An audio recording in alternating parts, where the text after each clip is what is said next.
วิดีโอนี้จะเป็นการอธิบายบอทสั้นๆเนาะกับสั้นไปหรอกแยกแรกให้รายละเอียดนึงหลังจากติดตั้งบอทแล้วเนาะจากวิดีโอก่อนเนาะตอนนี้เขาจะไม่ได้ไปเมนูตารางเนาะตัวที่หนึ่งเนาะขอดีเทลสเตตัสเนาะก็หมายถึงว่าตอนนี้บอทยังทำงานอยู่บอนี่คลิกมันเนาะ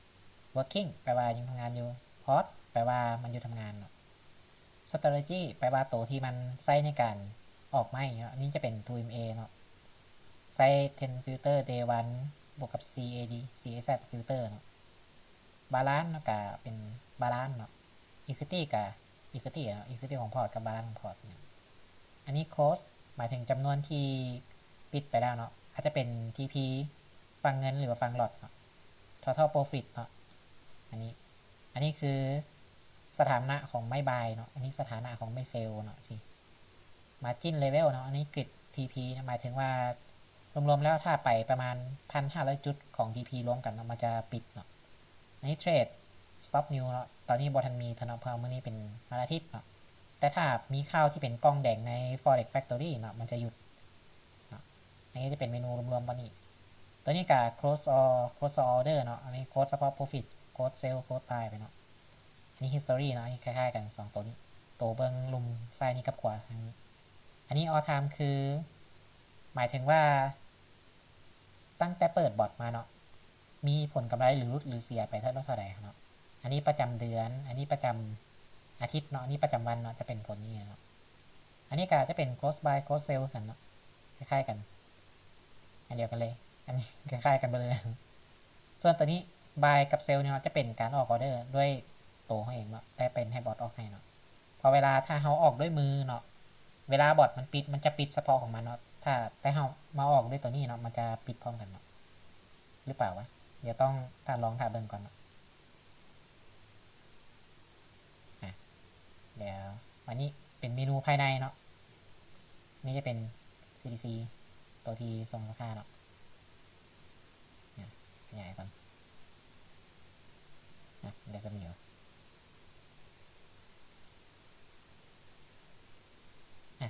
โอเคเปิดเมนูพอดีอันนี้ Magic Number เนาะ EA เนาะอันนี้จะเป็นตัวที่ใส่แยกของ EA เนาะเพื่อลูกค้าอาจจะมีหลายโต๊ะบอกหรือว่าออกมือออกคนหรือออกเองเนาะปนกับพอร์ตเดียวกับบอทเนาะบอทมันจะใส่ตัวนี้เป็น Magic Number ของมันเนาะ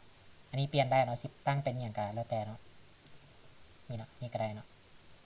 เพราะว่าเวลาบอทมันปิดไหมหรือว่า TP ไหมหรือ hedging ไหมอย่างมันจะนับเฉพาะของมันเองเนาะด้วยการระบุด้วย Magic Number เนาะอันนี้ไทป์กับดับเบิลคลิกใส่กับเปลี่ยนได้เนาะเป็น buy sell หรือ buy only sell only ได้เนาะ strategy เนาะอันนี้กับเปลี่ยนได้เนาะนี่เลือกเป็น 2MA Bollinger Band นี่เนาะไป CDC อย่างที่เนาะอันนี้ filter ให้เปิดเป็น true ไว้เนาะเปิดเป็น fail ได้เปิดเป็น true เป็น fail ก็ได้เปิดเป็น true ไว้เนาะแล้วอันนี้จะเป็น time filter ของ time frame day เนาะตัวที่เขาใช้ปัจจุบันนี้เนาะใช้สามารถใช้ time frame อื่นได้เนาะแต่ว่ากับทรงนี้อยากแหงนิดนึงเนาะแนะนำให้ใช้เป็น time frame day จะดีกว่าเนาะอันนี้หลอดเริ่มต้นเนาะอันนี้จะเป็น1หลอดเนาะนี่ปรับไปแต่ลูกค้าสามารถเปลี่ยนได้เป็น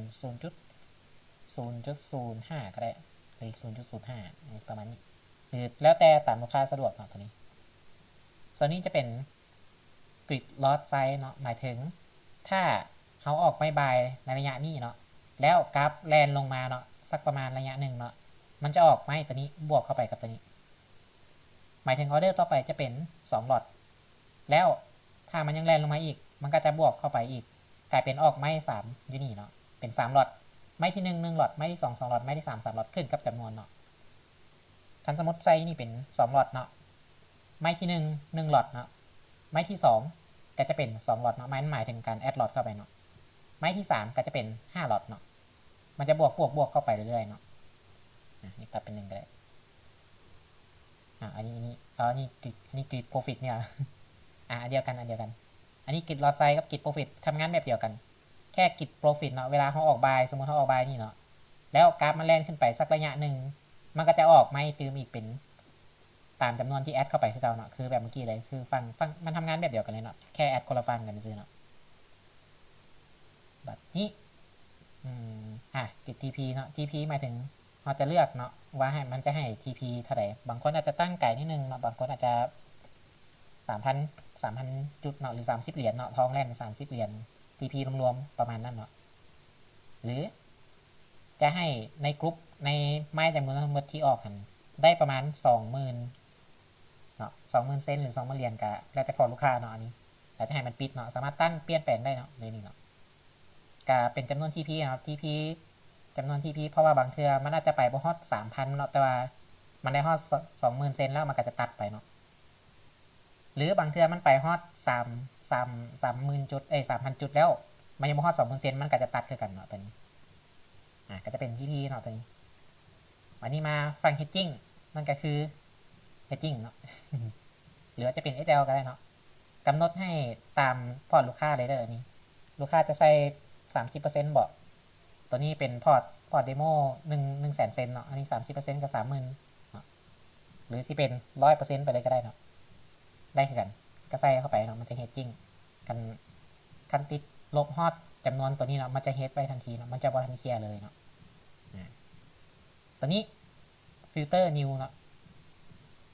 high impact new หมายถึงข้าวที่เป็นกล้องแดงใน forex factory เนาะอันนี้กด true ไว้กด false ก็ได้อันนี้240หมายถึงอย่างหมายถึงมินิทเนาะหรือว่านาทีเนาะมันจะ pause before high new หมายถึงมันจะหยุดก่อนข้าวที่มีเป็นกล้องแดงเนาะออก240นาทีเนาะครับมันจะเริ่มเทรดหลังจากข้าวแดงออกไปแล้ว240นาทีเพราะนี่กับปั๊บได้คือกันเนาะ60นาทีก็ได้กันเนาะเป็นชั่วโมงเดียวเนาะอันนี้ custom new ตัวนี้ครับพอละ custom new เนาะจะเป็นข้าวพิเศษที่เราจะใส่ไว้เนาะนี่เราจะไปลองคัดเลือกข้าวที่พิเศษมานิดนึงเนาะพวกนี้จะเป็นข้าวที่มีความเป็นไปได้ที่จะแห้งเนาะนี่คือ non farm เนาะหรือ president เนาะอาจจะเป็นข้าวเกี่ยวกับประธานาธิบดีเขาบอหรือเนาะฟาวเรตเนาะหรือเป็ดพาวเวลแชร์อย่างเนาะพวกนี้จะเป็นเวลาทางนมพี่แทนเนาะจะเป็นเวลาแยกเนาะพวกนี้อาจจะเป็น PMI หรือ PPI เนาะตัวนี้2ตัวนี้ส่วนตัวนี้เวลา300นาทีเนาะก็คือเฉพาะของข้าวที่เป็นคัสตอมนิวเนาะตัวรุมนี้เปิด True เปิด For ก็ได้แต่เปิด True ไว้ดีกว่าเนาะโบเซียงเนาะอันนี้ Time Frame เนาะ Table Time เนาะหมายถึงถ้าเขาเปิดไว้เนาะถ้าเขาเปิดไว้ตั้งแต่เวลาของเซิร์ฟเวอร์ของเนี่ยเซิร์ฟเวอร์ของ MT5 เนาะอันนี้ของ Interstellar เนาะตัวนี้มันก็จะเริ่มเทรดได้ตั้งแต่4 โมงถึง1 โมงของ Interstellar เนาะอาจจะไวหรือช้ากว่าของเราประมาณ4หรือ3ชั่วโมงเนาะกับเซกชันที่2เนาะมันก็จะเริ่มเทรดประมาณนี้ถึงให้แต่ถ้ามีข่าวมาขั้นเนาะมันก็จะโบเทรดพวกนี้ง่ายคือถ้ามีข่าวมาบอกว่าก็จะกรณีนี้ก็ตามมันจะบออกไม่เนาะต่อให้มีไม้ข้างอยู่กับมันจะบออกไม่มันจะถ่าจนข่าวผ่านไปก่อนเนาะแต่ในระหว่างข่าวถ้าเรายังมีไม้ติดแล้วมันไปถึง TP มันกับติดปีนให้กันเนาะอันนั้นบ่เป็นอย่างมีแค่ว่ามาฮอตตอนข่าวปุ๊บถึงมันจะออกไม้ไปประมาณ5 ไม้เนาะแต่มันก็จะบอออกเพิ่มถ้าฮอตระยะข่าวมาระยะข่าวใกล้ฮอตข่าวที่มาเนาะตามที่ตั้งไว้แต่ถ้าปิดไว้เนาะอันนี้ disable เนาะหมายถึงคือจังหวะใดมันก็ใส่เบิดเลยเนาะตอนนี้มีจังหวะมันใส่เบิดซึ่งบ่ค่อยปลอดภัยปานนี้เนาะแนะนำให้เปิดนี้ไว้แล้วลูกค้าจะมาตั้งเวลาตามสะดวกไปเลย Panel Setting เนาะก็จะบ่มีอย่างนะกับพวกนี้ซื่อเนาะลองปรับเป็นก็ได้500เนาะกดโอเคปุ๊บมันจะย่อลงสิแค่นี้แหละบ่มีอย่างนะตอนนี้700ขึ้นเลยก็สิเป็นประมาณนี้เนาะบอทบ่ค่อยซับซ้อนอย่างปานใดมีแค่ลูกค้าอาจจะสับสนเล็กน้อยเนาะตอนเมนูแรกๆเนาะแต่มันก็เขียนไว้ชัดเจนเนาะ TP Point สำหรับกรุ๊ปหรือว่า Grid TP เนาะ Add Lot สิสำหรับฟัง Profit เนาะ Add Lot อันนี้ Add ฟัง Loss นี่เนาะส่วนนี้ก็ลอตเริ่มต้นสิเนาะอันนี้เซต1 Trading ประมาณนี้ตัวสำคัญแม่นให้ลูกค้าเบิ่ง Setting เนาะอันนี้เป็น Setting ลักทีมามีเยเลยเนาะลูกค้าสามารถเปลี่ยนแปลงได้ตามใจนะเมื่อกี้ตัว Setting ที่บ่ได้ไปเปลี่ยนแปลงเมื่อกี้นี้